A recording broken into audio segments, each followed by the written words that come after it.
Good evening, or perhaps it's very late at night where you are.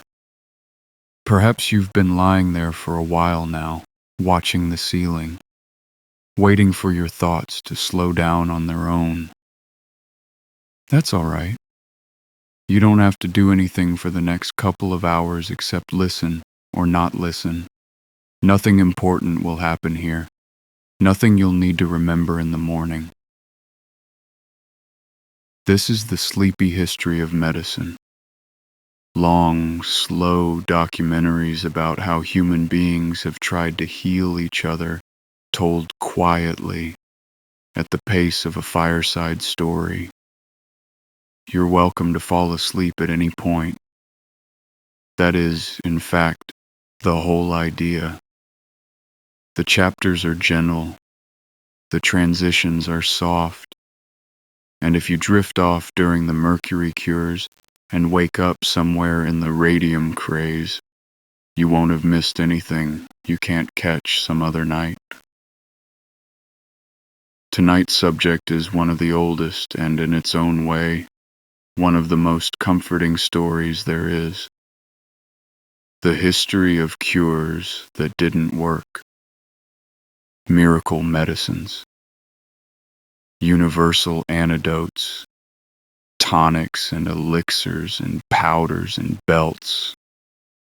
The strange, earnest, occasionally ridiculous things people have swallowed, applied, inhaled, and strapped to themselves over 5,000 years in the simple hope of feeling better. It would be easy to laugh at all of it, and now and then we will. A little. But mostly this is a story about people doing their best with what they had. A mother in ancient Egypt spooning honey onto a wound. A Roman emperor taking his daily spoonful of a 60-ingredient antidote, just in case. A Victorian gentleman sipping radium water because the advertisement promised him vigor. They were wrong, most of them, about most of it, but they were wrong carefully and hopefully, and for reasons that made perfect sense at the time. And here and there, hidden among the quackery, we'll find the occasional cure that actually worked, sometimes thousands of years before anyone understood why. So, settle in. Let your shoulders sink into the mattress. We have a long way to travel tonight, from the banks of the Nile to the plague markets of medieval Europe, to the medicine shows of the American frontier, and none of it needs to be traveled quickly. Chapter 1. The Oldest Medicines.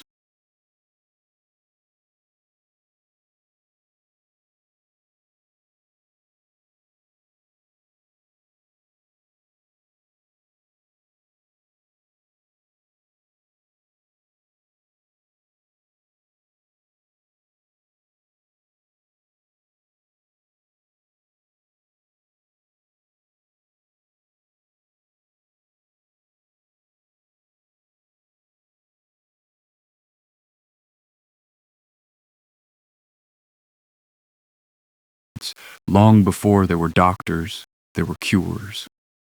This is worth sitting with for a moment, because we tend to imagine it the other way around. But healing did not begin as a profession. It began as a guess.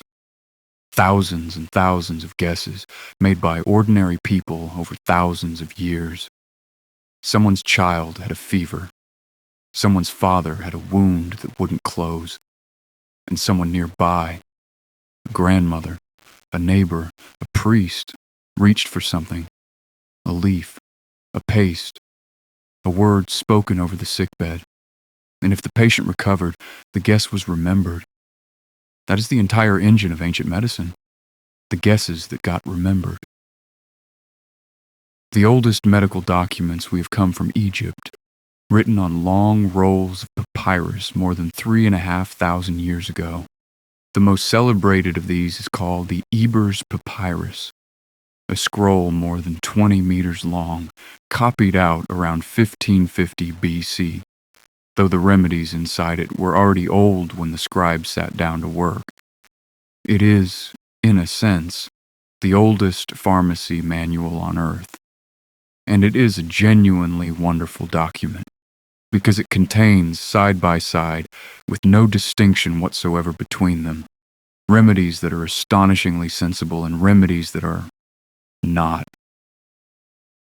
On the sensible side, honey. The Egyptians put honey on wounds, packed it into dressings, mixed it with grease and lint into something recognizably like a modern bandage. And here's the quiet miracle of it. Honey works. It is mildly antiseptic. It draws moisture out of a wound. Bacteria struggle to grow in it, which is also why a jar of honey essentially never spoils. Sealed honey has been found in Egyptian tombs, 3,000 years old, still perfectly good. The Egyptians knew none of the chemistry. They simply noticed that wounds dressed with honey festered less often than wounds that weren't, and they remembered. Modern medicine, after a long detour, has circled back. Medical-grade honey dressings sit in hospital supply rooms today. A pharmacist can order them. The oldest remedy in the oldest medical book still has a product code. On the other side of the ledger, and the Eber's Papyrus does not blush about this, is dung. Crocodile dung, gazelle dung, donkey, dog, and fly dung, each with its own indications, its own preparations. Some were mixed into ointments, some were burned so the smoke could be inhaled. To the Egyptian mind, this was not absurd, it was logical. Illness was often understood as something foul that had taken up residence in the body, and what better way to evict a foul thing than with something fouler? Disgust was the active ingredient. The demon of disease, the thinking went, would simply refuse to stay. It did not work, of course. Some of it caused precisely the infections it was meant to prevent. But notice the shape of the reasoning. Illness is an intruder, and medicine is a way of making the body inhospitable to it. Squint, and you can almost see the distant silhouette of germ theory, 4,000 years ahead of schedule, drawn entirely in the wrong colors. The Egyptians also gave us one of the earliest recorded painkillers. The papyri mention the poppy, its juice given, among other things, to soothe crying children. That thin, bitter latex from the seed head of Papaver somniferum contains morphine, and its story, through Greek medicine, Arabic pharmacy, Victorian laudanum, and the modern world's long trouble with it, is so large that it will get an entire episode of its own, another night. For now, it's enough to note that among the dung and the incantations, the ancient world had found, and would never again lose, the most powerful pain reliever nature ever made. And then there is the oldest surgery we know of, older than Egypt, older than writing itself, trepanation, the drilling or scraping of a hole in the living skull. Stone Age skulls have been found across the world, France, Peru, North Africa, with neat, deliberate openings in them. This alone would be remarkable. What is more remarkable is that many of the openings show smooth, healed bone around the edges. The patient survived. Not always, but often. By some counts, more often than skull surgery patients in European hospitals of the 1800s, who had the misfortune of being operated on in buildings full of germs no one believed in yet, by surgeons who saw no reason to wash their coats. Why did prehistoric people do it? Nobody can say for certain. Perhaps to release spirits believed to be trapped in the head, the headache, the seizure, the madness given a door to leave by.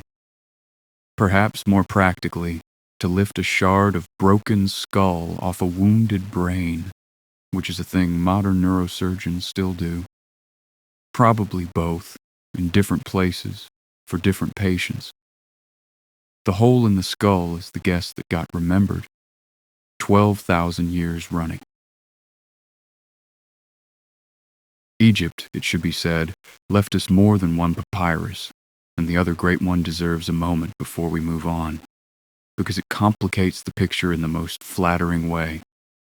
The Edwin Smith Papyrus, a copy of a text far older still, is not a book of remedies at all. It is a surgical manual, 48 cases, arranged with beautiful method from the crown of the head downward, wounds, fractures, dislocations, and there is scarcely a demon anywhere in it. Each case is examined, probed, plainly described, and then each receives one of 3 verdicts, repeated like a quiet refrain. An ailment I will treat, an ailment with which I will contend, and, remarkably, an ailment not to be treated. Some patients, the unknown surgeon understood, could not be saved, and he said so in writing, thousands of years ago, without excuse or incantation. Medicine has needed that honest sentence ever since, and has not always managed to say it. And tucked among the Ebers, Papyrus's hundreds of remedies is one more sleeper worth naming: willow.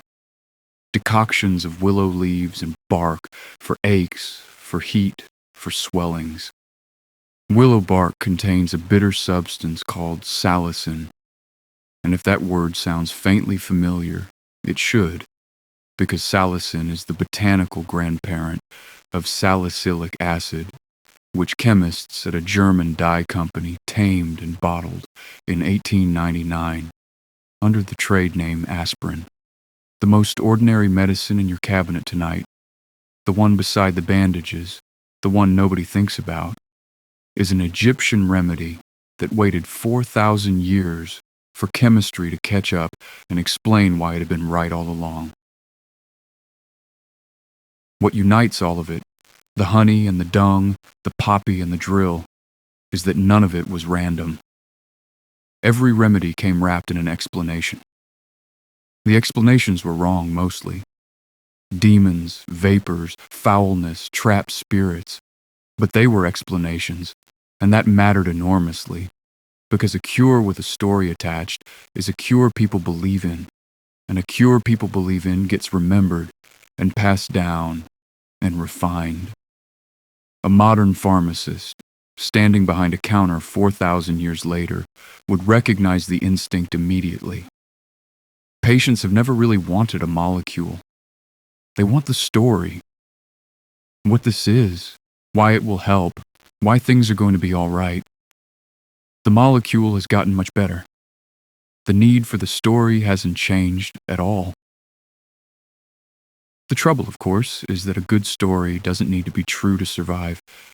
It only needs to be told well. And in the next chapter, we'll meet the best told story in the entire history of pharmacy. A single medicine so famous, so trusted, and so magnificently complicated that kings kept it beside their thrones and cities staged public festivals just to watch it being made. 60 ingredients, snake flesh, years of aging, like wine. It was called Theriac, and for 1,500 years, it was the most celebrated drug on earth. It did almost nothing. Almost. But that's for the next chapter. There's no hurry. There was never any hurry. Chapter 2. Theriac, the Universal Cure.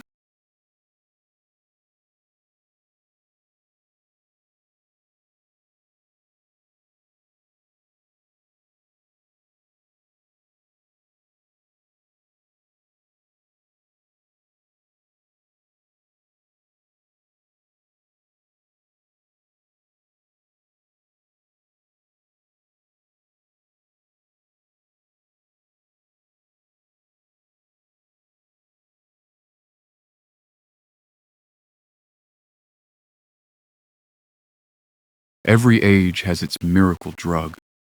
Ours arrive in blister packs with names invented by committees. The ancient worlds came in a jar, took months to make, years to age, and contained, by most recipes, more than 60 ingredients, including, famously, the flesh of vipers. It was called Theriac, and for roughly 1,500 years, it was the most trusted medicine on Earth. The story begins, as many pharmacy stories do, with a man who was afraid of being poisoned. Mithridates VI, king of Pontus on the shores of the Black Sea in the 1st century before Christ. He had reason to worry. Poisoning was, at the time, more or less the standard method for retiring a king early. So Mithridates, who was clever, curious, and enormously patient, set out to make himself immune. Every day, so the story goes, he swallowed small doses of every poison he could obtain, slowly training his body to tolerate them. And alongside this regimen, he developed a compound antidote. Dozens of ingredients, ground and blended and taken daily, meant to shield him from anything an assassin might slip into his cup. Whether any of it worked is very much open to question. But the legend has a magnificent ending. When Mithridates was finally cornered by the Romans and tried to end his own life by poison, the poison, so the story insists, failed. He had made himself too immune to die. He had to ask a soldier to finish the job with a sword instead. You should be at least a little suspicious of that story. Ancient historians rarely let the truth spoil a good ending. But the recipe, or something claiming to be the recipe, traveled to Rome, and there it began its extraordinary career. It was Nero's personal physician, a Cretan named Andromachus, who perfected the formula. And by perfected, I mean he added snake, viper flesh to be precise, dried and worked into the mixture on the elegant logic that a creature so full of venom must also contain the power to resist it. Andromachus brought the ingredient count to around 64. Opium, myrrh, saffron, cinnamon, ginger, iris, gentian, rose petals, wine, honey to bind it all into a dark, thick paste, and on, a whole spice market compressed into a single spoonful. He named it Theriac, from the Greek word for wild beasts, because it was meant, above all, to cure their bites. But a medicine with 64 ingredients does not stay humble for long. If it cured snake bite, why not scorpion stings? If scorpion stings, why not fevers, plague, poor digestion, sadness?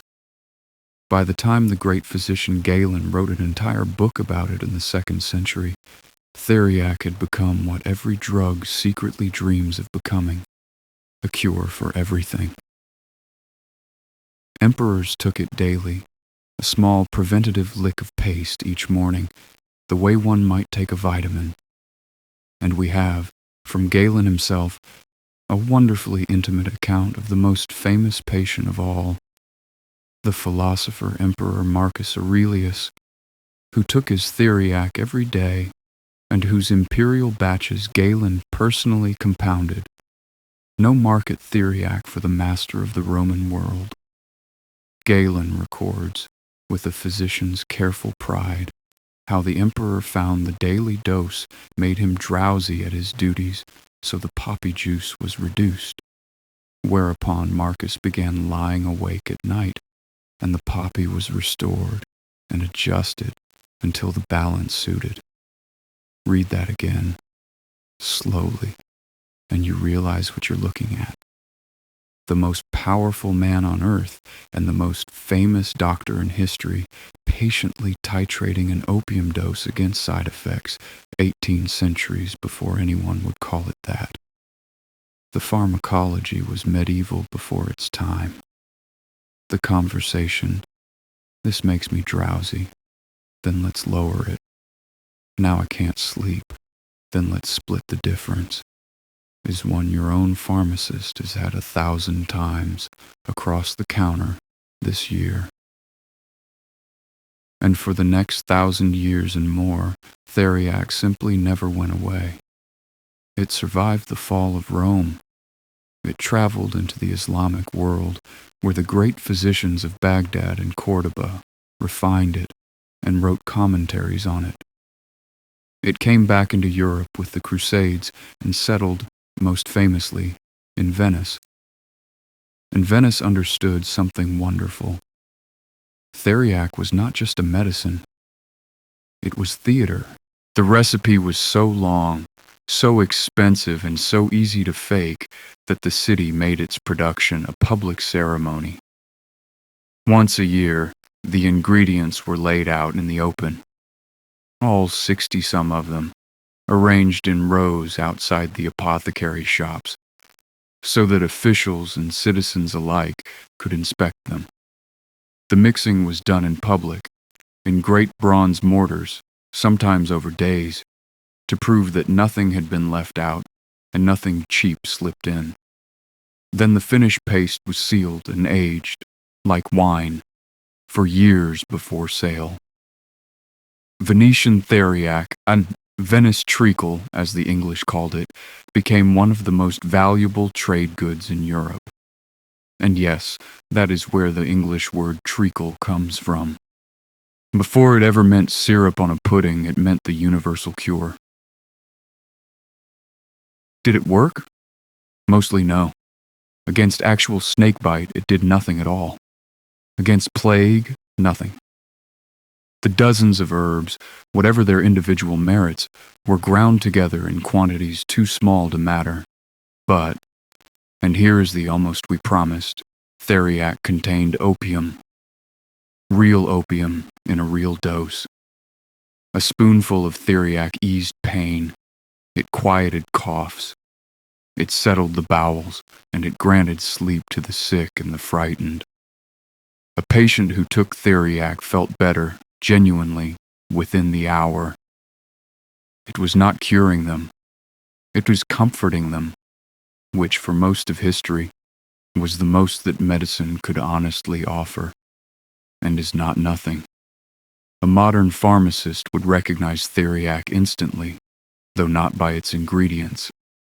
They'd recognize it by its shape, the expensive brand name, the secret formula, the celebrity endorsement, the one active ingredient doing all the work while 60 passengers ride along for the mystique. The packaging changes. The shape never does. Theriac was still listed in respectable pharmacy books in the 1700s. It faded slowly, without scandal, the way old remedies do, quietly demoted, decade by decade, from cure-all to curiosity to footnote. But if the idea of medicine made from vipers strikes you as strange, the next chapter is stranger. Because for several centuries, respectable European apothecaries, licensed, educated, entirely serious men, kept a drawer behind the counter for an ingredient we can only call people. Don't worry, it's a gentler story than it sounds. Most things are, told slowly enough. Chapter 3. Corpse Medicine.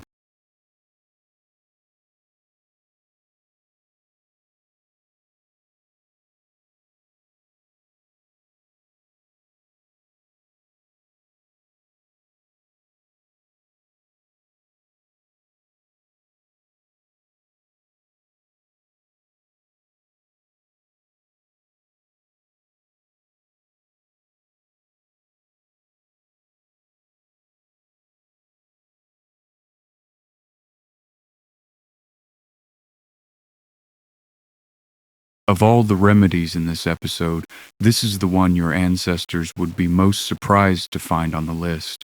Because for about 400 years, in the most educated corners of Europe, Medicine made from human remains was not shocking at all. It was ordinary. It sat on the shelf between the rhubarb and the rose water, and it had a price per ounce, and the price was high. It began, like a surprising number of historical mix-ups, with a translation problem. Persian physicians had long prized a black, tarry mineral called mum, a natural bitumen that seeped from certain mountains, used for wounds and bruises and broken bones. In Arabic medical texts, it became mumia.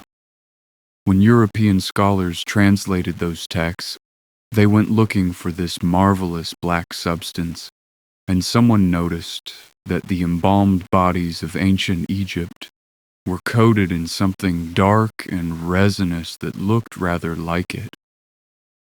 You can see where this is going. The word mumia attached itself to the embalmed dead. It is, in fact, where our word mummy comes from. And somewhere along the way, the medicine and the mummy became one and the same. Europe decided, on the strength of a mistranslation, that the healing substance wasn't the tar on the body, it was the body. And so began one of history's strangest import trades. Genuine Egyptian mummies were broken up, ground down, and sold across Europe as mumia, a brown powder prescribed for epilepsy, bruising, internal bleeding, and a dozen other complaints. Demand ran so far ahead of supply that enterprising merchants in Alexandria began producing counterfeits, which is a sentence worth pausing on. There were forgers whose specific crime was selling fake mummy powder. Recently deceased unfortunates, hastily dried in the sun and passed off as 4,000-year-old pharaohs. Apothecaries learned to grade the merchandise. The finest mumia, the connoisseur said, was glossy and black and smelled faintly of resin. Nor was powdered mummy the only item in this peculiar pharmacy. There was usnea, a moss that grew on old skulls, scraped off and prized for ailments of the head, on the pleasing logic that like cures like. There was human fat, rendered and sold for rheumatism. And in Rome, centuries earlier, there had been the grimmest folk remedy of all. Fresh blood, taken warm as a supposed cure for epilepsy, a belief that persisted at public executions in parts of Europe well into the 1800s, where the afflicted would line up, cup in hand. The strangest entry in the whole grim catalogue comes from the far end of the world, and, this is the comforting part, it comes pre-fact-checked. The great Chinese pharmacologist Li Shizhen, compiling his monumental drug encyclopedia in the 1500s, recorded a story he had heard from Arabia, the legend of the mellified man. An elderly volunteer, so the tale went, would give himself over entirely to honey, eating nothing else, bathing in it, until honey was, more or less, all he was. And after his death, the body was steeped in honey for 100 years more, then sold in small amber pieces as a confection that healed broken limbs. It is almost certainly pure legend. No evidence survives that anyone, anywhere, actually did this. And the lovely detail is that Li Shizhen thought so too. He wrote it down and carefully marked it as hearsay, unverified. A pharmacist in the 1500s, filing a miracle cure under needs a citation. He is, in his way, the patron saint of this entire episode. Back in Europe, meanwhile, the trade had a supply chain, and the supply chain had a middleman you might not expect, the executioner. In the German lands especially, the public executioner ran a quiet and entirely legal side business in remedies, human fat, sold under the matter-of-fact name poor sinner's fat, rubbed on for rheumatism and sprains. And for a small fee, the touch of the hangman's hand itself, believed to cure growths and swellings. Many executioners were, in practice, their town's busiest healers. They had, after all, an unrivaled knowledge of anatomy, acquired professionally. Respectable citizens who crossed the street to avoid the man by daylight knocked at his door after dark, jar in hand. Told quickly, all this sounds like barbarism. Told slowly, it's something more poignant. The reasoning underneath it was almost tender.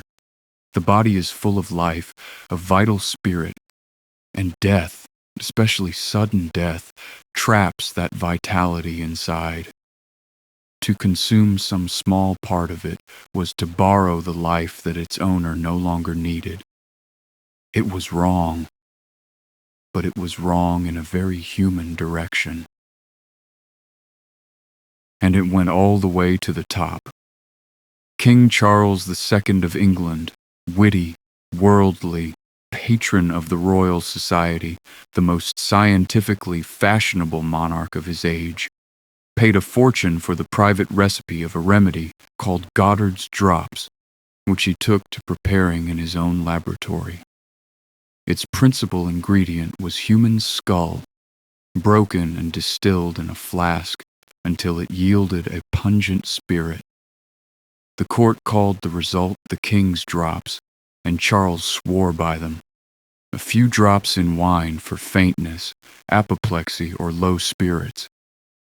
When he collapsed in February of 1685, dying, his physicians gave him the King's Drops among their many desperate treatments. They did not save him, though to be fair to the skull, neither did the bleeding, the purging, nor anything else on the menu that week. Corpse medicine faded the way Theriac faded, not banned, just slowly abandoned, as the Enlightenment's new chemistry found nothing in bone and mumia worth having, and changing sensibilities made the whole business feel, at last, like what it was. By the early 1800s, mummy had migrated from the pharmacy to the paint box. Ground mummy lingered longest, oddly, as a pigment called mummy brown, beloved by certain painters for its warm translucence. A modern pharmacist reading those old inventories feels a strange kinship even so, because the instinct underneath, that the human body itself contains the medicine, didn't die. It was simply waiting for better tools. We transfuse blood, we graft skin, we transplant organs, and we make drugs from human proteins grown in careful vats. The apothecaries were right that the body holds the cure. They were only wrong about which bodies and how and why. So far, our remedies have at least had ingredients, vipers, spices, unfortunate pharaohs. But the next chapter is about a cure that worked by subtraction. For over 2,000 years, the single most common medical procedure in the Western world was to open a vein and let the illness run out. It had logic. It had instruments. It had, of all things, a barber. Chapter 4. The Four Humors and the Long Reign of Bloodletting.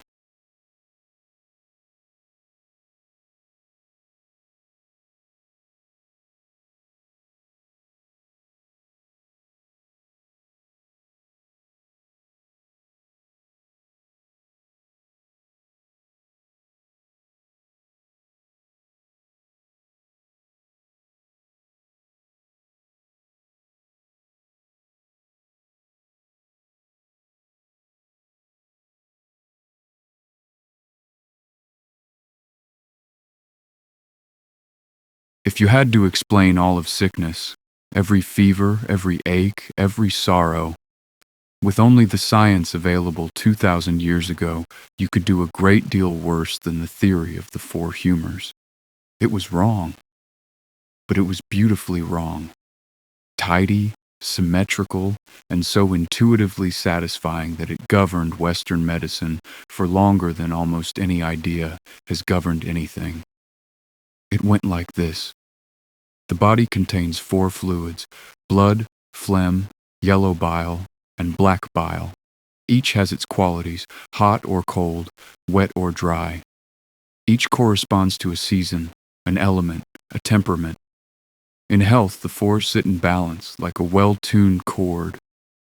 In sickness, one of them has grown too strong, and the physician's whole art is to find the excess and drain it away. Vomiting, purging, sweating, blistering, each had its place. But the king of them all, the treatment of first resort for 20 centuries, was bloodletting. Blood was the hot, wet humor, the one most prone to abundance. Fever? Too much blood. Headache? Too much blood. Inflammation, restlessness, apoplexy, a troublesome temper? You begin to see the pattern. The procedure itself was almost ceremonial. The patient's arm bound, the vein raised, the little blade, called a lancet, a word that would one day, with no irony at all, become the name of a great medical journal. Open the vein with a practiced flick, and the blood ran into a shallow brass bowl marked with rings to measure the ounces.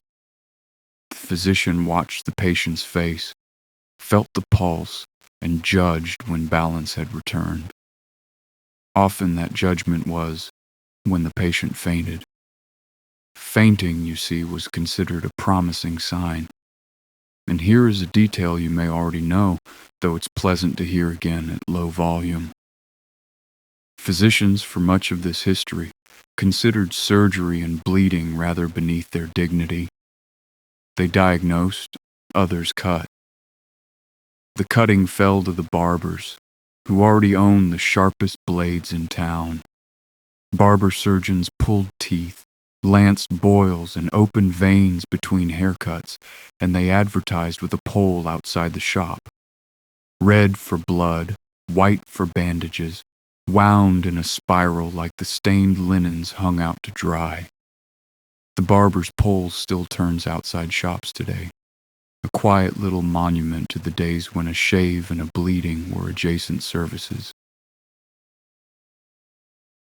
The astonishing thing about bloodletting is not that it was tried. It's how long it lasted and how completely it was believed, by patients as much as physicians. People asked to be bled, seasonally, preventatively, the way we schedule a dental cleaning. Monasteries kept bleeding calendars, and the practice sailed on, serene and untroubled, straight through the Renaissance, past the discovery of the circulation of the blood and into the age of powdered wigs, where it met on a cold December night in 1799, its most famous patient. George Washington, 67 years old, retired at Mount Vernon, woke in the small hours struggling to breathe. Most likely, modern physicians think, a severe bacterial infection of the throat. His overseer, and then a procession of doctors, did what the very best care of 1799 prescribed. They bled him. And bled him again. And again. By the day's end, something like 5 pints, roughly 40% of everything he had, drawn from the most important arm in America. He died that evening, calm and dignified to the last. We can't say the bleeding killed him, but no one now believes it helped him carry a grave infection through the night. Before we bury the humors, pause to notice how much of them you still carry, because the theory never really died. It retired into the English language. A cheerful, optimistic person is sanguine. From the Latin for blood, the warm humor. Someone calm to the point of impassive is phlegmatic.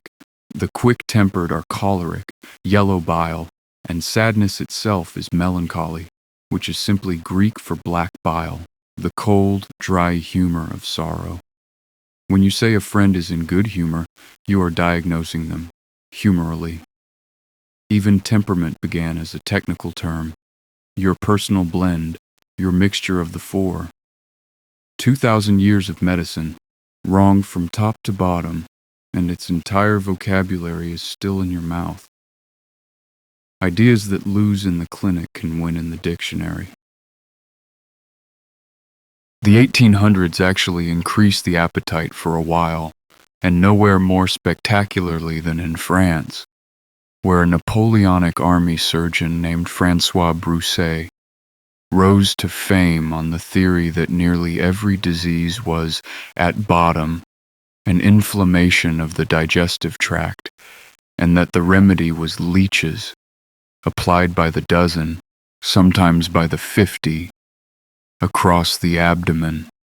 Under his influence, France's medical appetite outran its pawns entirely.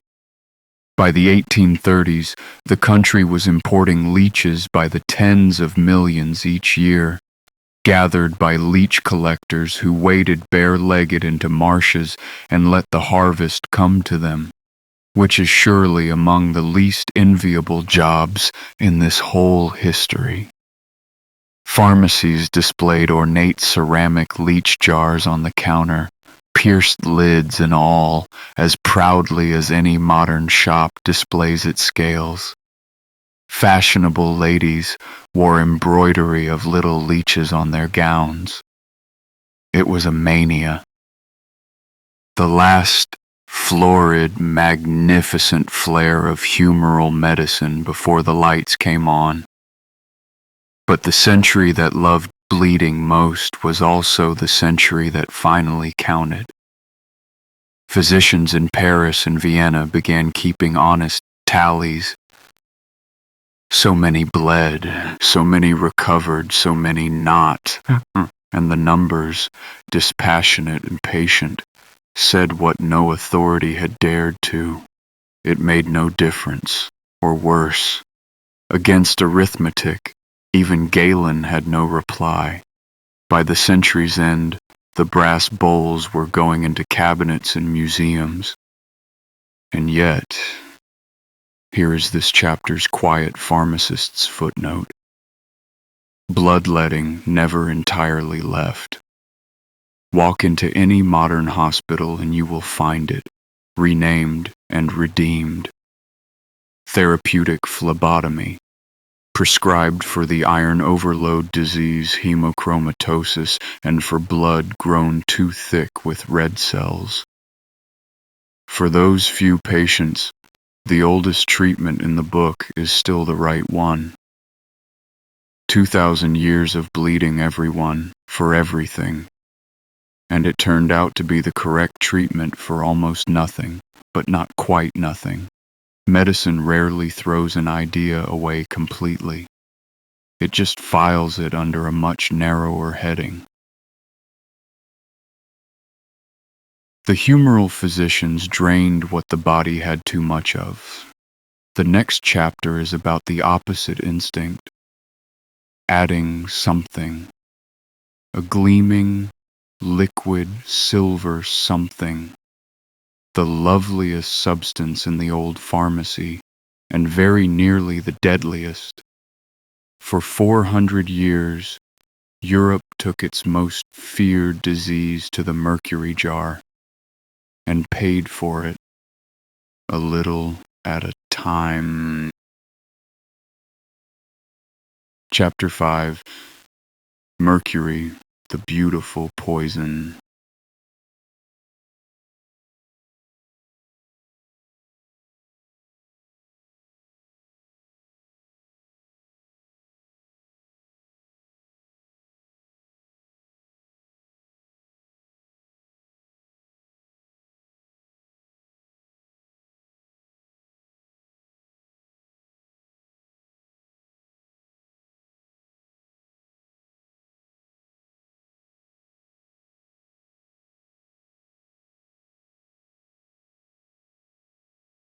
Of all the substances humanity has mistaken for medicine, none was loved longer, or trusted more, or forgiven more often. than Mercury. And you can understand why the moment you picture it.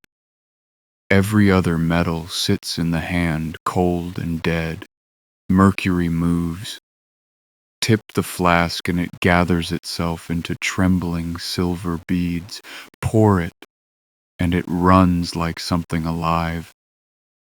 The ancients called it quicksilver, living silver, and alchemists across 3 continents became quietly convinced that a metal so restless, so luminous, so unlike everything else in the world must be close to the secret of life itself.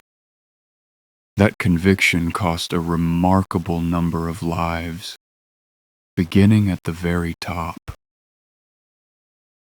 The first emperor of China, Qin Shi Huang, the man who unified the warring states, standardized the written script, and ordered the making of the terracotta army, spent his final years in pursuit of immortality, and his physicians and alchemists assured him that preparations of Mercury were the road to it.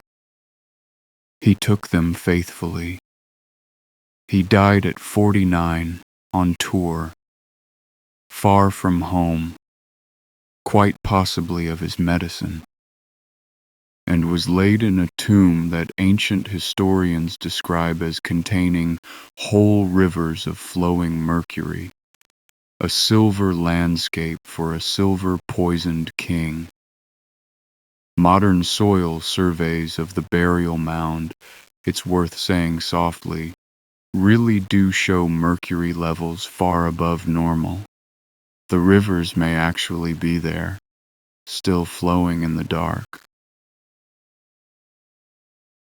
But Mercury's great career in Western medicine began in the 1490s, when a terrifying new disease swept through Europe. Syphilis. Nothing in the old books matched it, and in the panic, physicians reached for the strongest thing on the shelf. Mercury at least did something, rubbed on as ointment.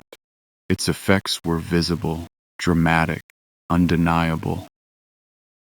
Patients were salved and steamed in mercury vapor barrels and dosed until they drooled, literally.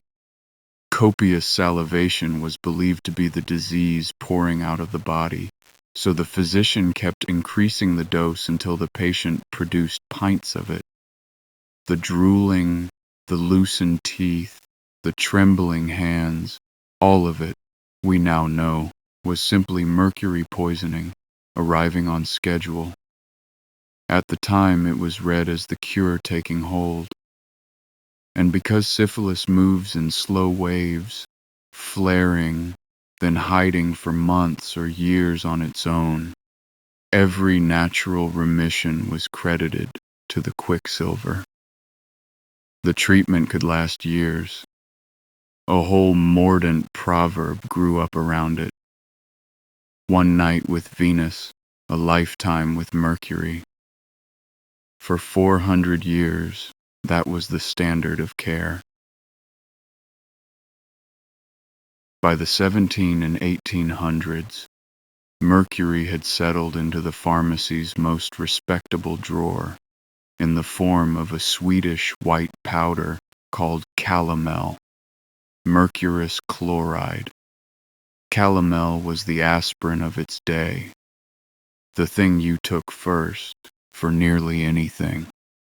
It purged the bowels magnificently, which in humoral thinking meant it was working.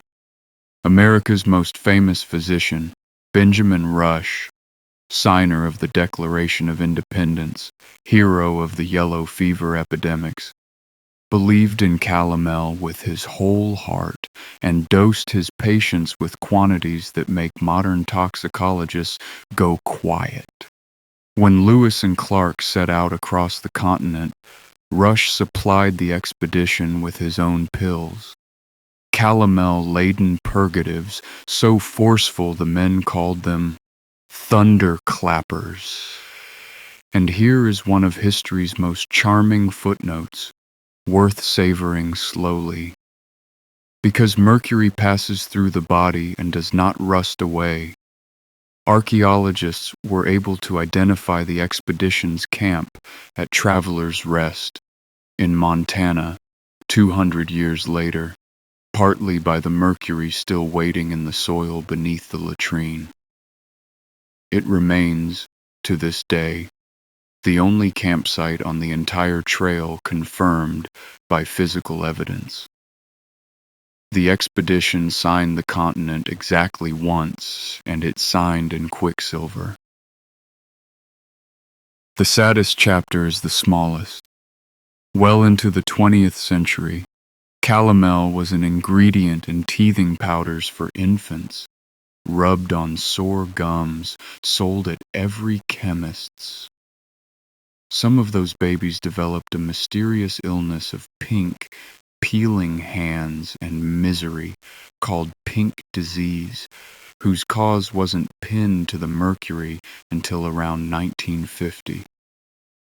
And Abraham Lincoln, in his melancholy years before the presidency, took a common remedy called blue mass. Mercury worked into little pills for his low moods and constipation.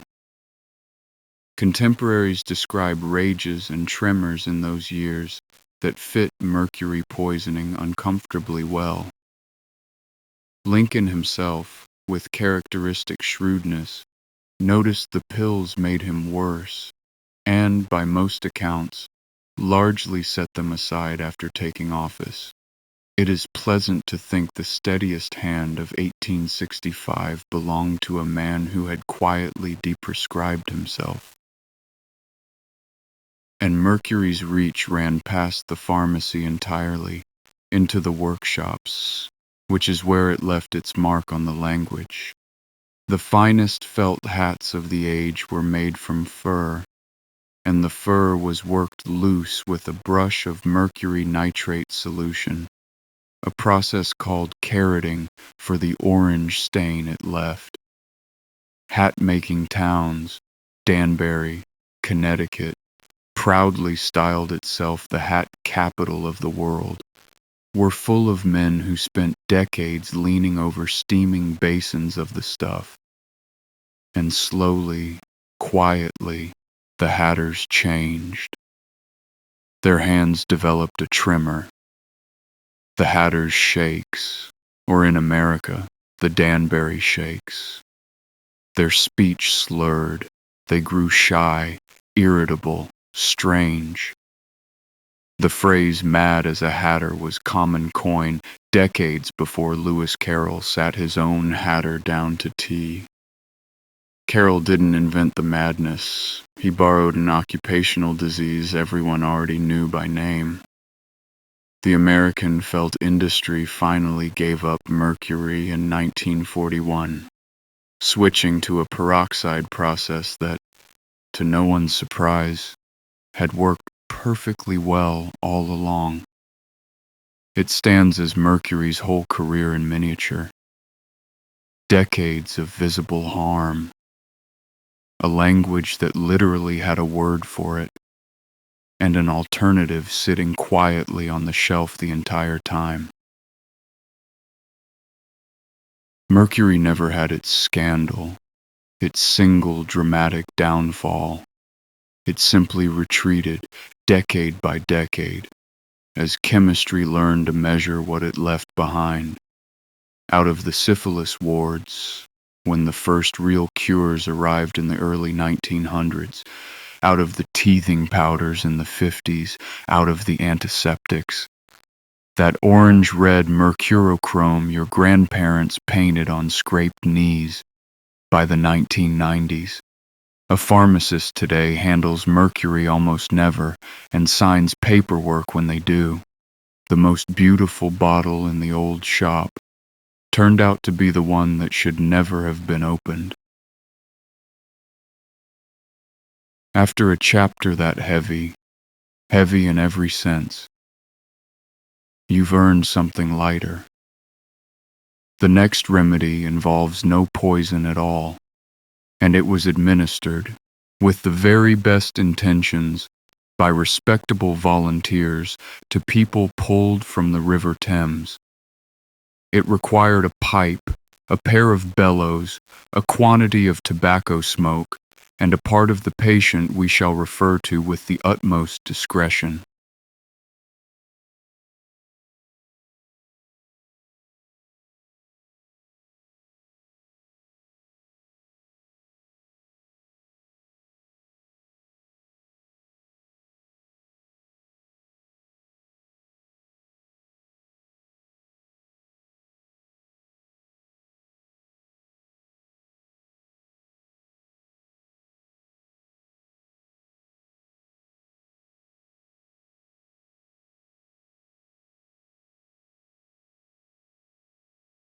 London, in the 1700s, had a drowning problem.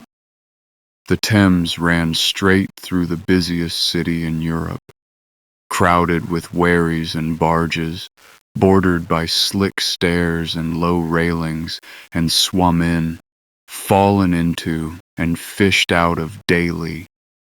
Few Londoners could swim, and when someone was pulled from the water, limp and cold, the crowd on the bank faced the oldest emergency question there is: now what? In 1774, two London medical men, an apothecary and a physician, founded a society to answer it, a charitable institution devoted to the rescue of the apparently drowned, soon known as the Royal Humane Society. It offered cash rewards to anyone who pulled a victim from the water and attempted revival, and it published instructions for what to attempt. The society was, in the most literal sense, ahead of its time.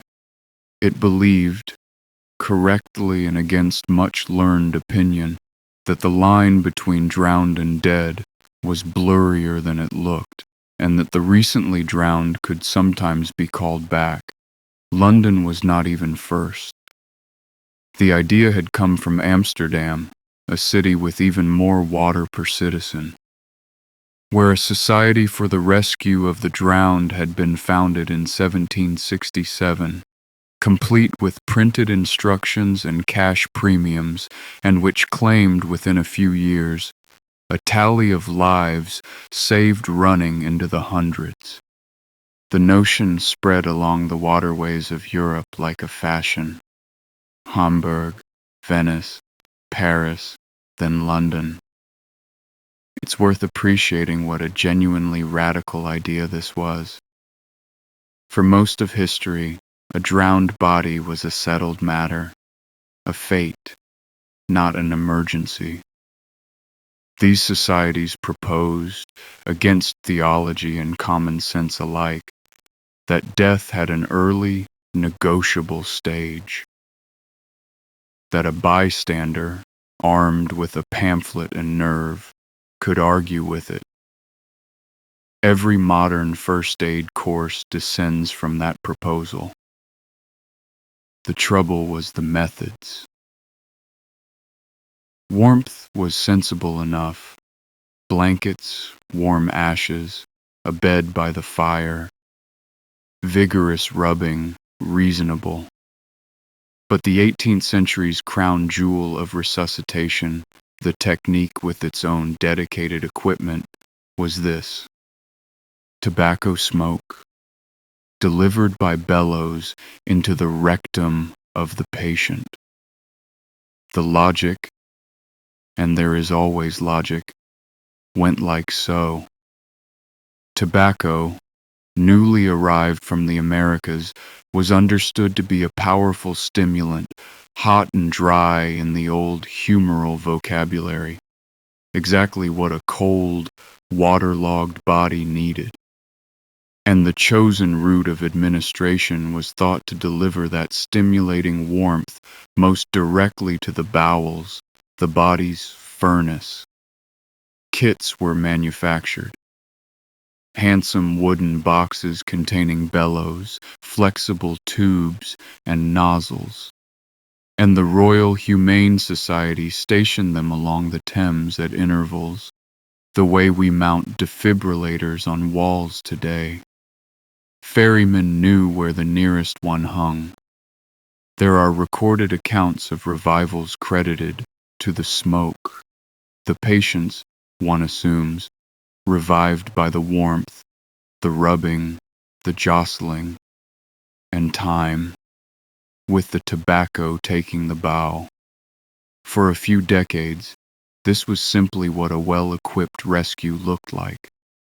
And you may have heard, perhaps in a documentary very much like this one, that the practice is where English got its phrase about blowing smoke up a certain part of the anatomy. It is a lovely story, and this channel regrets to report that it isn't true. The people who trace words for a living have looked, and the phrase doesn't appear until the 1960s, long after the bellows were forgotten. Plain old smoke had simply meant empty deception for centuries, no apparatus required. A false etymology attached to a false cure. There's something almost too fitting in that, and we pass it along in the spirit of this whole episode. Check the label. The other rescue methods of the age deserve their own gentle inventory, because each one was somebody's best idea. The drowned were draped over trotting horses so the rhythm might jog the lungs back to work. They were rolled back and forth over barrels. They were hung by the heels on the theory that the water would simply pour out like emptying a boot. They were bled, of course. There was no emergency the Lancet declined to attend. Some of these, by pure mechanical accident, occasionally pressed a chest in and out enough to move air, which is why the barrel and the horse linger distantly in the family tree of CPR. And here is the quiet heartbreak of the chapter. The right answer was already known. In 1732, a Scottish surgeon named William Taussig had revived a suffocated coal miner using nothing but his own breath, mouth to mouth, and published an account of it. Midwives, for their part, had been discreetly breathing life into limp newborns since long before anyone wrote it down. But the learned societies could never quite bring themselves to endorse the technique. It was considered undignified, vulgar, even, this pressing of mouths with a stranger pulled from the river. And the chemistry of the day argued that exhaled breath was spent air, emptied of whatever made air nourishing and therefore useless to a patient. So the method that actually worked sat on the shelf for the better part of 2 centuries, set aside not because it failed, but because it embarrassed people, while the bellows and the tobacco, which were dignified and mechanical and wrong, hung in their handsome boxes along the river. Etiquette, it turns out, can be a cause of death. The tobacco bellows met their end in 1811, when an English researcher named Benjamin Brodie did the simple, devastating thing. He tested it. Nicotine, his animal experiments showed, does not stimulate a struggling heart. It can stop one. The stimulant was a depressant. The rescue was a hazard. The kits came down off the walls along the Thames over the following years, and resuscitation began its slow, stumbling march toward the breath and compressions we teach today. A march that would take another century and a half to arrive. A pharmacist can't help noting the moral hiding in the bellows box. The rote of administration matters as much as the drug, and enthusiasm is not evidence. The Royal Humane Society's volunteers were not fools. They were brave, organized and generous, everything you'd want at the riverbank. And they were also wrong because no one had counted yet. When someone finally counted, the practice ended within a generation. Hold that thought.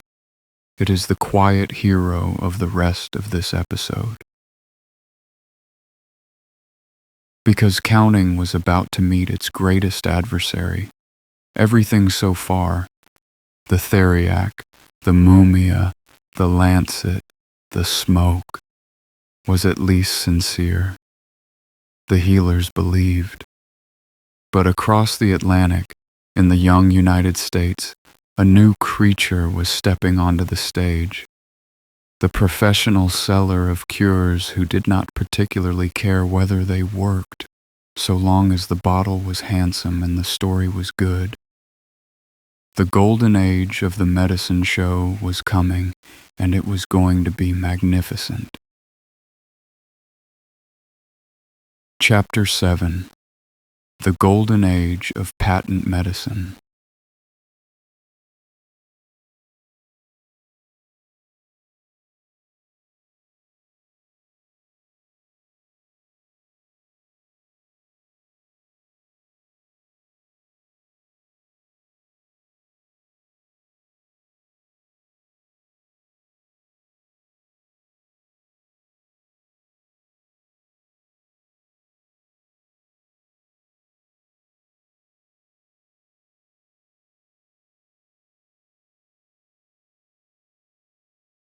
Picture a town in Kansas, some warm evening in the 1880s. A wagon has arrived, painted, lantern lit, with a fold-down stage. There is a banjo player. There is perhaps a man in buckskins, or a conjurer, or a chorus of singers. And when the crowd is warm and laughing, the doctor steps out. He is not a doctor, in a silk hat, holding up a bottle that catches the lamplight, and begins to speak of miracles. This is the medicine show, and for about 50 years it was one of the great American entertainments. The show was free. The bottle was not. They were called patent medicines, though almost none were patented. A real patent would have required disclosing the recipe, and the recipe was the one thing never disclosed. What the makers actually owned were trademarks, names and labels and faces marketed with a brilliance that modern advertising still studies. Because these men had discovered something genuinely new, not a cure, but a system. Newspapers were exploding across America, hungry for advertising, and patent medicines became their single biggest customers. Whole pages of the frontier press were cures for catarrh, for neuralgia, for weak blood, tired nerves, female complaints, and lost manhood. The remedies funded the newspapers that praised them. It was, in its way, a perfect machine. And what was in the bottles? Mostly alcohol. Frequently opium or morphine. Sometimes cocaine. The age's bestsellers were, pharmacologically speaking, Cocktails with Paperwork, Lydia Pinkham's Vegetable Compound, the era's great remedy for women's ailments, its founder's kindly face on every label, one of the most recognized portraits in America, was roots and herbs in a base of roughly 20% alcohol, in an era when respectable women did not drink. Grandmother's tonic was 40 proof. Nobody said this aloud, and everybody's tonic worked by supper time. The darkest bottles were the gentlest sounding. Mrs. Winslow's soothing syrup for teething infants soothed them with morphine. It sold for decades before the medical journals began calling it, flatly, a baby killer. We'll let that one pass by quietly, the way the era eventually did. But it belongs in the ledger, because it is the reason the reckoning, when it finally came so hard. And then there is the bottle that named the whole genre. Snake oil did not begin as a fraud. Chinese laborers building the Transcontinental Railroad in the 1860s brought with them a traditional liniment made from the fat of Chinese water snakes, which they rubbed on aching joints, and which their American workmates noticed seemed genuinely to help. Modern analysis offers a wry footnote. That water snake fat is unusually rich in omega-3 fatty acids. The original snake oil, in other words, may have been mildly, honestly useful. What America did with the idea was another matter. Enter Clark Stanley, a showman in fringed buckskin, self-titled the Rattlesnake King, who claimed to have learned secret cures from Hopi medicine men. At the 1893 World's Fair in Chicago, before delighted crowds, he pulled live rattlesnakes from a sack, slit them, and boiled them on the spot, skimming the fat into vials as the audience watched. Clark Stanley's snake oil liniment, made before your very eyes. It sold gloriously for over 20 years. In 1917, federal chemists finally got around to analyzing a shipment. Clark Stanley's snake oil liniment contained mineral oil, a little beef fat, red pepper, turpentine, and camphor. No snake. Not a trace of snake. The Rattlesnake King's cure held, as its whole inventory of serpents, 0. He was fined $20, about the price of a decent suit, and did not contest it. And that is how snake oil came to mean fraud itself. Not because the original oil was fake, but because the most famous bottle of it never met a snake.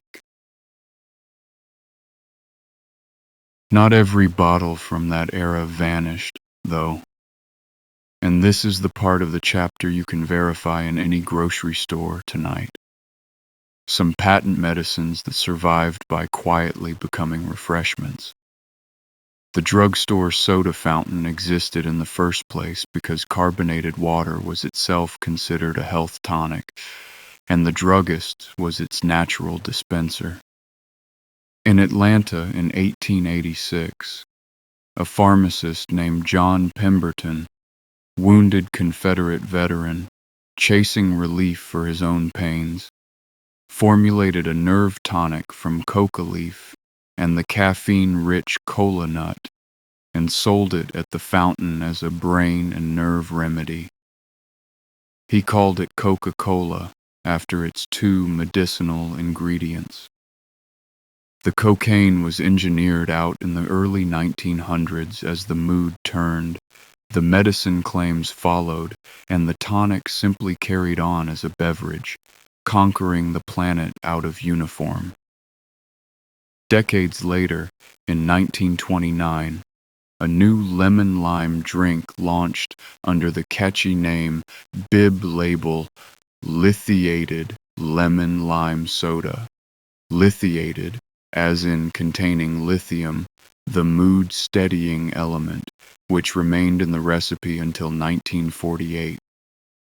You know it today as 7-Up. And tonic water still carries real quinine, the genuine malaria medicine British officers in India dosed themselves with daily, adding gin, in one of history's most successful efforts to make a prescription palatable. The medicine show never entirely closed. Part of it just moved to the beverage aisle and stopped making claims. It's easy from here to see only the swindle, but sit with the buyers for a moment, because they were not stupid.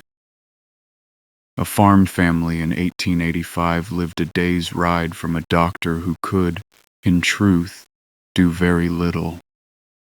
This is still the age of calomel and the lancet, remember.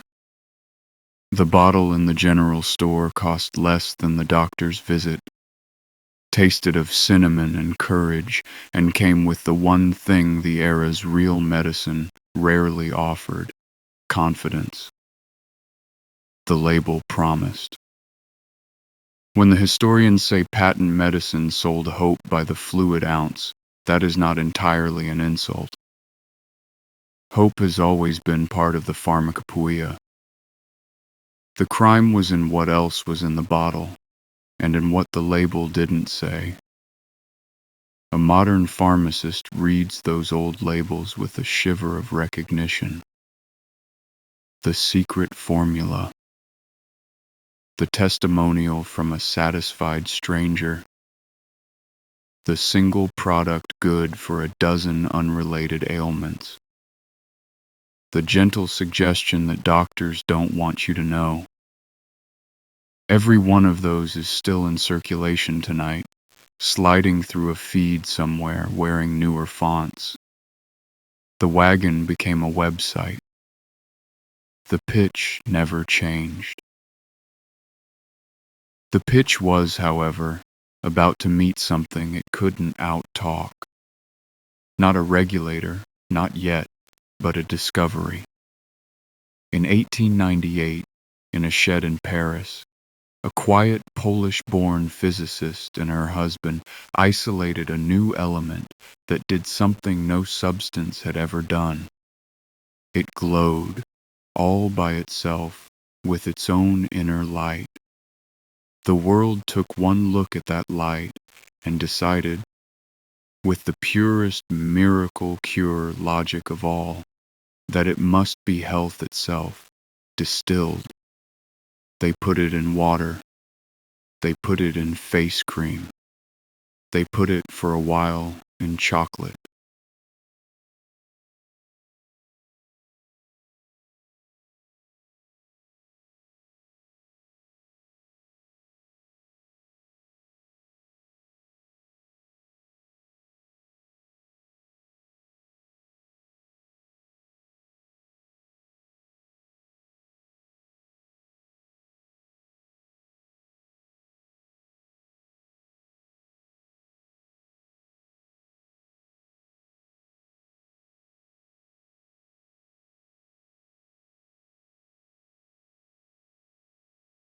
Every miracle cure in this episode borrowed its magic from somewhere. From vipers, from pharaohs, from the vital heat of tobacco. Radium didn't need to borrow. Radium performed its own miracle, nightly, on demand. It glowed. A speck of it in a darkened room shed a soft, blue-green, unwavering light, with no flame, no fuel, and no explanation the 19th century could offer. Marie and Pierre Curie announced its discovery in 1898, coaxed over years from tons of dull brown ore in a Paris shed with a leaking roof. Marie would later write about coming to the laboratory at night just to look at the shelves, the little tubes and dishes gleaming in the dark like faint fairy lights.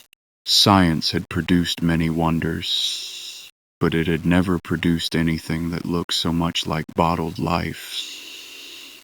And that, before a single experiment said so, is exactly what the world decided it was. The reasoning practically wrote itself. Energy was vitality, vitality was health, and here was pure energy, pouring endlessly out of a grain of salt-like powder. Within a few years, radium was the most glamorous word in commerce, attached to anything a label could be glued to. There was radium face cream sold in elegant Parisian jars. A French line called Theriac promised the complexion of the future. There was a German radioactive toothpaste for luminous gums and vigor of the mouth, radium chocolate. Radium bread, briefly, from an enterprising bakery. Wool underthings, radium infused, for warmth of a scientific kind. Much of this, it should be said in fairness to the swindlers, contained no radium at all. Real radium was fabulously expensive, which made those particular frauds, by the logic of this episode, accidentally merciful. But some products were exactly what they claimed. You could buy a ceramic water crock lined with uranium ore, the revigator, and let your drinking water steep overnight in its cheerful radioactivity, a glass of sunshine with breakfast. And at the top of the market, for the discerning customer, there was a little half-ounce bottle called Radioactive, triple distilled water containing certified guaranteed genuine radium. Its maker meant that certification sincerely. That was the tragedy. Radioactive was the creation of one William J. A. Bailey, a Harvard dropout who awarded himself a doctorate and wore it comfortably for the rest of his life. Radioactive was not even his first radioactive venture. Before the water, Bailey had sold the radioendocrinator, a wafer of radium-soaked material in a handsome 14-karat gold case to be worn against the body overnight, and gentlemen were advised, with a straight face, to wear it in a special harness beneath the waistline, close to the glands most in need of invigoration.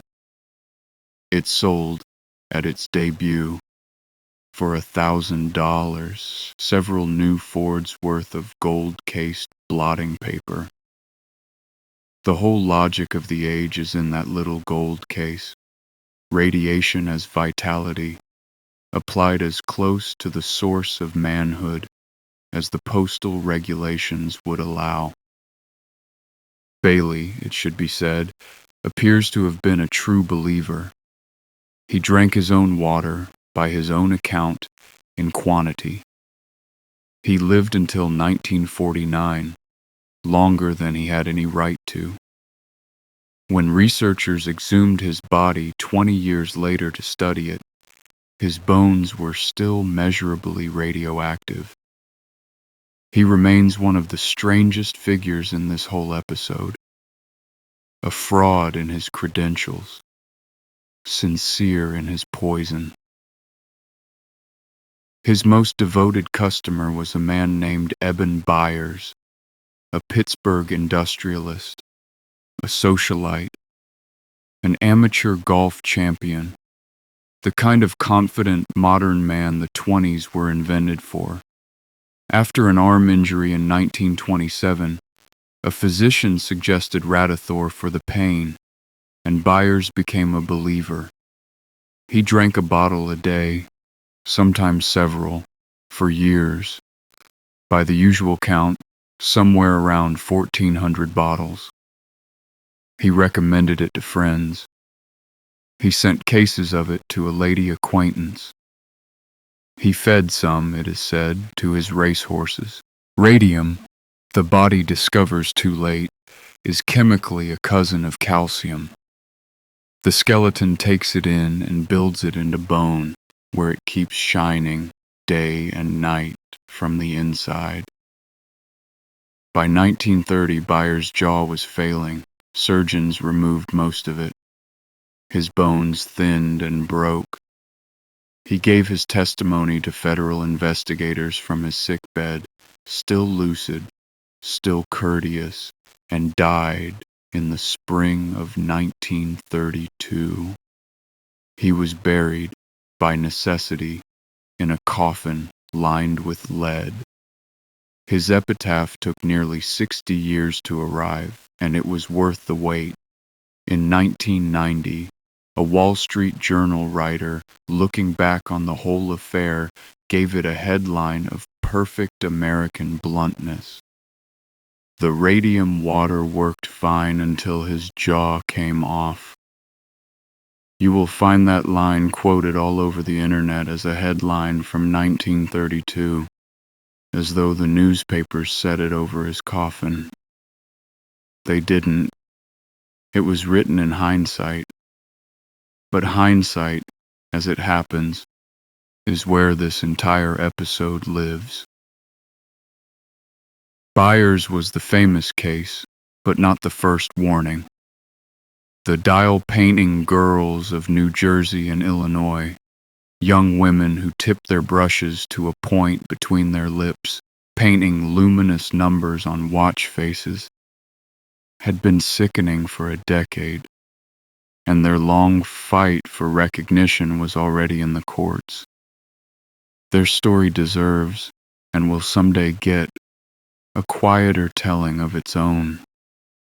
For tonight it's enough to say, the science that finally measured radium's harm was built, in large part, on what was learned from them, and workplace radiation protection descends directly from their case.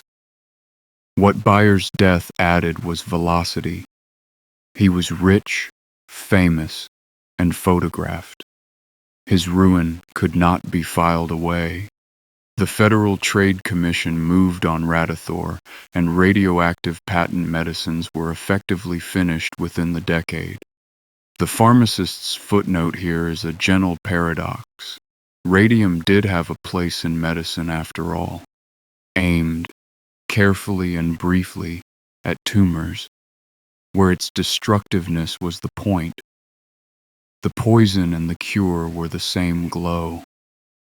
The whole difference, as with Mercury, as with opium, as with everything on tonight's shelf, was dose, aim, and honesty. Radium at least was real, a genuine force, genuinely misapplied. Our last family of miracle cures had a subtler ingredient. It ran on no element at all. It ran on the patient, on belief itself, drawn out with magnets, tubs, rods, and splendid theatrical conviction. And in exposing it, a committee that included Benjamin Franklin would accidentally invent the most important tool in all of modern medicine, the fair test. Chapter 9. Animal Magnetism, Electric Belts, and the Discovery of the Placebo.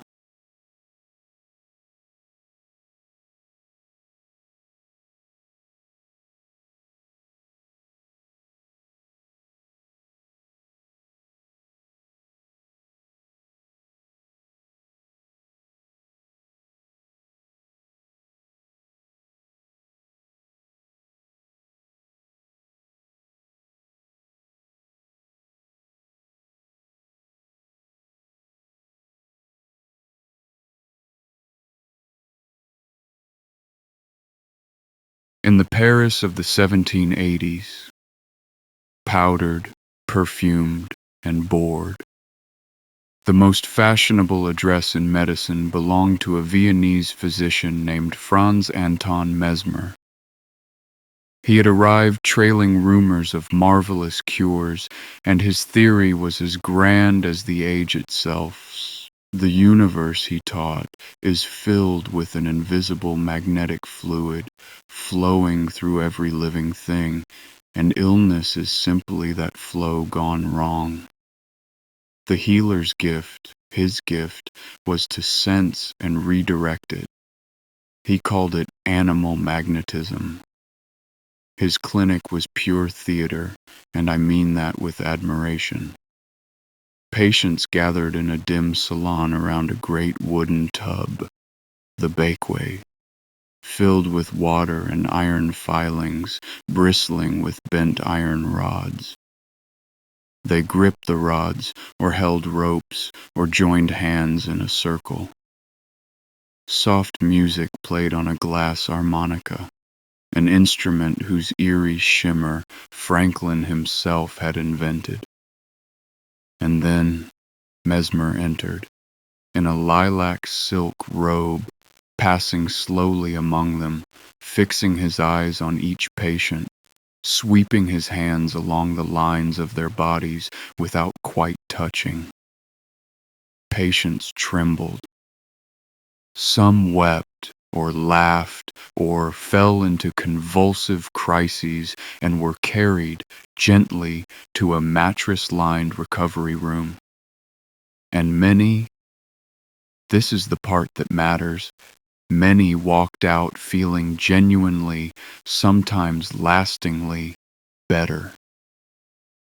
Paris went mad for him, which is how, in 1784, King Louis XVI appointed a royal commission to investigate, and staffed it with, among others, the chemist Lavoisier, the physician Guillotin, and the American ambassador, one Benjamin Franklin, then 78 and too gout-ridden to leave his garden, which suited everyone because the commission came to him. What that commission did in the garden at Passy was so simple and so devastating that medicine has never stopped using it since. They did not ask whether patients improved. Plainly, some did. They asked whether the magnetism was real, and they designed the question fairly. They blindfolded people. A magnetized subject, blindfolded, was told a magnetizer was present when none was, and fell into a full crisis anyway. Told the magnetism came from a particular tree, a sensitive young man embraced the wrong, untreated tree, and collapsed at it, overwhelmed. A lady given plain water believed it magnetized with dramatic effect. Given truly magnetized water without her knowledge, she noticed nothing. Trial after gentle trial, the pattern held. The Commission's report is one of the quiet masterpieces of scientific prose. The fluid does not exist, it concluded. The effects are real, but they proceed from imagination. Everything happening in Mesmer's salon was coming from inside the patients. They meant it as a debunking. It was. Mesmer left Paris under a cloud, and mesmerized survives only as a word for what his eyes did.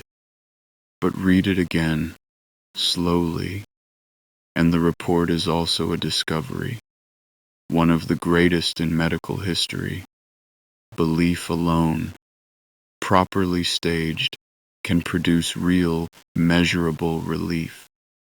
We call it the placebo effect now, and every honest drug trial on Earth, every blinded, controlled study your pharmacist has ever read, is a great-grandchild of Franklin's blindfolds. To find out if the medicine works, you must first subtract the theater. It took another century and a half for medicine to fully absorb that lesson, but it was all there, in a Paris garden, in 1784. Not that anyone stopped selling the theater. Oh no. The next 100 years simply recostumed it in the age's new magic. Electricity. In Connecticut, a doctor named Elisha Perkins patented a pair of pointed metal rods, Perkins tractors, that drew disease out of the body when stroked across the skin. George Washington bought a set. An English physician named John Haygarth then repeated Franklin's trick in 1799 with wooden replicas painted to look like metal, produced identical cures, and published the result under a title that said everything of the imagination as a cause and as a cure of disorders of the body. The grandest theatre of all had opened in London, even while Mesmer still held court in Paris. A Scottish showman physician named James Graham established his Temple of Health near the Thames in 1780. A townhouse of perfumed air, soft music, electrical apparatus crackling decorously in the corners, and attendants costumed as goddesses of health, one of whom, by some accounts, historians permit themselves a raised eyebrow here, was a teenaged Emma, later Lady Hamilton, the great love of Admiral Nelson. The temple's centerpiece, up the grand staircase, was the celestial bed, 12 feet by 9, riding on glass pillars, wired with magnets and electrical devices, canopied with mirrors and fresh flowers, engineered to tilt gently, with music piped from an organ as the occasion required.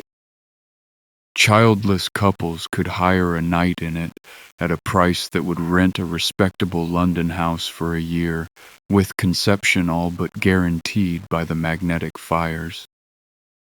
Graham was bankrupt within a few years and drifted into ever stranger enthusiasms, ending as an advocate of earth bathing, lecturing while buried to the neck in soil.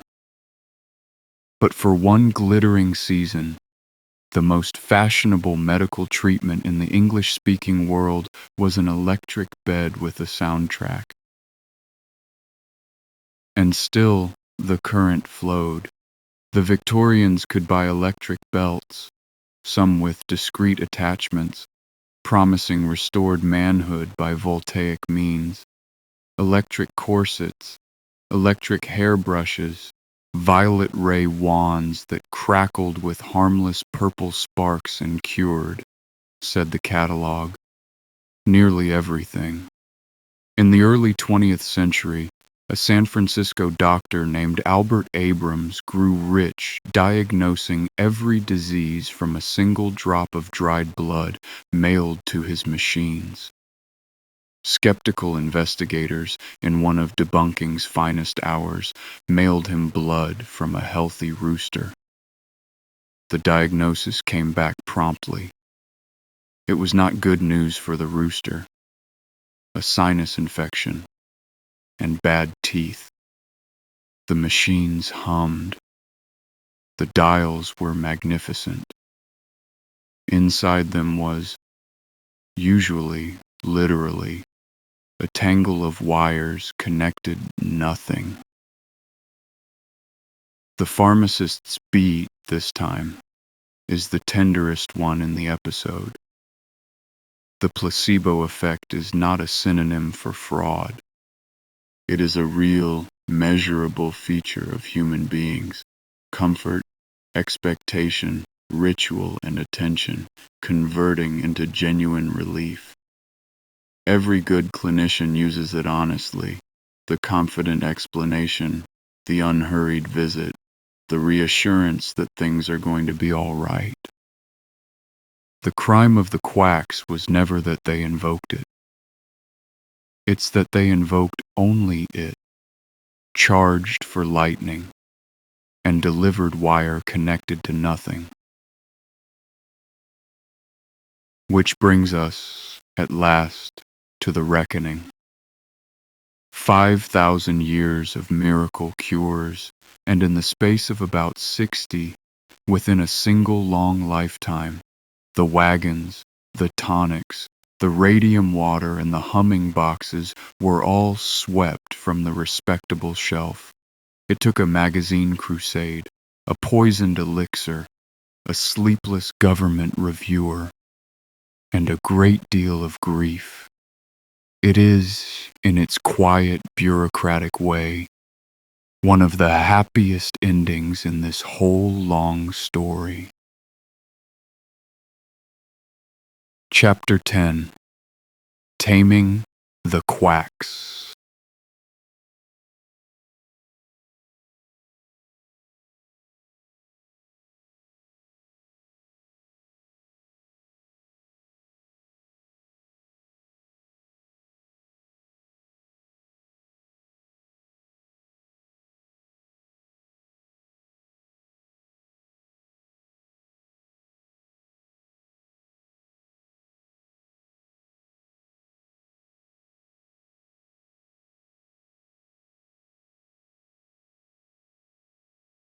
Every remedy in this episode flourished in the same convenient darkness. Nobody had to say what was in the bottle, and nobody had to prove a word of the label. For most of history, there was no had to at all. The story of this final chapter is the slow construction, plank by plank, scandal by scandal, of the had to.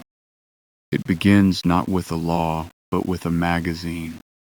In the autumn of 1905, Collier's Weekly began running a series by a journalist named Samuel Hopkins Adams, under a title that pulled no punches: The Great American Fraud. Adams did the unglamorous thing the medicine men feared most. He bought the bottles and had them analyzed. Then he printed the results, brand by beloved brand. The soothing syrups running on morphine, the consumption cures running on chloroform, the tonics running on cheap alcohol at champagne prices, the testimonial letters from satisfied customers who turned out, on inspection, to be dead. 11 articles, 500,000 reprints, and a nation that had been winking at its medicine cabinet for 50 years finally looked inside it. Washington, meanwhile, had been running the strangest dinner party in government history. The chief chemist of the Department of Agriculture, Harvey Washington Wiley, had spent years trying to get anyone to care what the era's food and medicine preservatives actually did to a human body. And in 1902, lacking any law to enforce, he resorted to demonstration. He recruited 12 healthy young volunteers, mostly government clerks, and fed them their meals in a basement dining room at the department. Good cooking, carefully weighed and accompanied, course by course in capsules of rising dose, by the preservatives of the day: borax, salicylic acid, formaldehyde. The volunteers signed waivers, submitted to weekly examinations, and kept eating as the doses climbed and their appetites, stomachs, and general enthusiasm declined on schedule. All of it recorded in Wiley's meticulous tables. The press discovered them and fell instantly in love, naming them the Poison Squad, and a vaudeville-friendly motto attached itself to the enterprise: Only the brave dare eat the fair. It was scientific theater of the highest order. The medicine show's own weapons turned around and aimed at the medicine show, and Wiley rode the publicity all the way to the committee rooms. The 1906 law, when it finally passed, was known for years simply as the Wiley Act. At almost the same moment, a novelist named Upton Sinclair published The Jungle, meaning to expose the misery of immigrant workers in Chicago's packing houses, and instead sent America reeling from its descriptions of what went into the sausage. As Sinclair ruefully said, he aimed at the public's heart and hit its stomach. Between Adams' bottles and Sinclair's sausages, Congress could no longer look away, and in June of 1906, Theodore Roosevelt signed the Pure Food and Drug Act. By modern standards, it was a modest little law. It did not ban a single quack remedy. It did not require that medicines work. That idea was still half a century away. It required essentially one thing. The label had to tell the truth. If the soothing syrup contained morphine, the word morphine had to appear on the bottle. No more secret formulas containing surprise opium. No more claiming contents that weren't there. And that alone, sunlight on the label, did remarkable damage to the miracle cure business. Mrs. Winslow's soothing syrup, with morphine printed plainly on it, stopped being something a mother reached for without thinking. Sales of the great narcotic nostrums sagged and never recovered. It turns out a large share of the golden age had been running entirely on the customer not knowing, but the law had a hole in it big enough to drive a medicine wagon through. It policed ingredients, not promises. You could no longer lie about what was in the bottle, but you could still say the bottle cured cancer. Closing that hole took 30 years and, in the end, a tragedy. Because the sad rhythm of drug regulation, then and since, is that the rules are written in the aftermath. In 1937, a respectable Tennessee drug company had a genuinely good product on its hands, sulfanilamide, one of the first true antibacterial drugs, a real medicine that really worked. Customers wanted it as a liquid, especially for children. The company's chief chemist found that it dissolved nicely in a sweet, syrupy solvent called diethylene glycol. Added some raspberry flavor and shipped elixir sulfanilamide across the country. No one tested the solvent for safety. No law said they had to.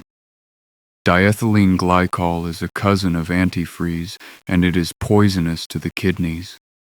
Over 100 people died, a great many of them children, being treated for sore throats, and the company had broken, technically, almost no law. The government's strongest charge was that calling it an elixir implied alcohol it didn't contain. A mislabeling. The chemist took his own life, and within a year, Congress passed the 1938 Food, Drug, and Cosmetic Act, the law that built the modern FDA. With the provision every medicine on every shelf tonight still lives under, you must prove a drug is safe before you may sell it, not after, before. One more plank remained. Safe is not the same as effective. The law still didn't ask whether medicines worked. That plank was nailed down in 1962 after the world watched thalidomide, a sedative sold across Europe for morning sickness, caused thousands of catastrophic birth defects, while in America, a single stubborn FDA reviewer named Francis Kelsey, unsatisfied with the evidence, had simply kept declining to approve it. 60 years of consumer protection law, and its greatest single victory was one careful scientist repeatedly saying, "Not yet." The 1962 amendments made her caution the rule. From then on, a drug must be proven safe and proven to work in adequate and well-controlled trials. Franklin's blindfolds, at last, written into federal law. And so the wagons stopped. The Theriac jars went to museums, the radium water off the shelves, the secret formulas into court exhibits. The pharmacy your pharmacist stands in tonight. Every child-proof cap, every ingredient list, every boring paragraph of fine print is the visible wreckage of everything in this episode. Each rule is a scar with a story attached. Regulations, a wise engineer once said, are written in blood. In pharmacy, they are written in elixir sulfanilamide. Did the miracle cures die, though? You already know the answer. Walk any drugstore tonight, past the pharmacy counter with its proofs and its paperwork, and you will come to a bright, cheerful aisle where the old spirit lives on within the letter of the law. Supplements and tonics and detoxes, ancient secrets and immune support. Promises pitched just carefully enough. The label may not lie about what's inside. The dream it sells is the same one Mithridates bought. And perhaps that's the gentlest conclusion this history offers. The miracle cure was never really a product. It was a wish. To be well, to be safe, to be looked after. And wishes don't expire. We just learned, slowly, at great king over 5,000 years, to make the sellers of wishes show their work.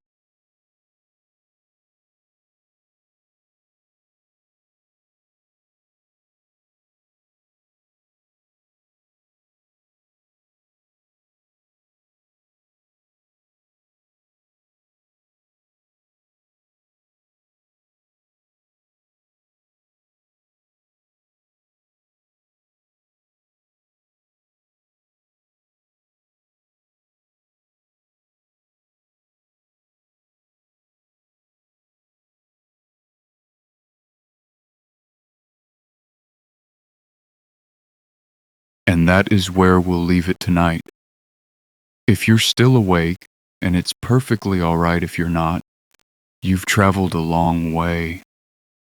From honey on a wound beside the Nile, to viper flesh aged like wine in Venice, past the apothecary's drawer of powdered faro and the barber's spiral pole, through the silver shimmer of Mercury, and a cloud of well-intentioned tobacco smoke.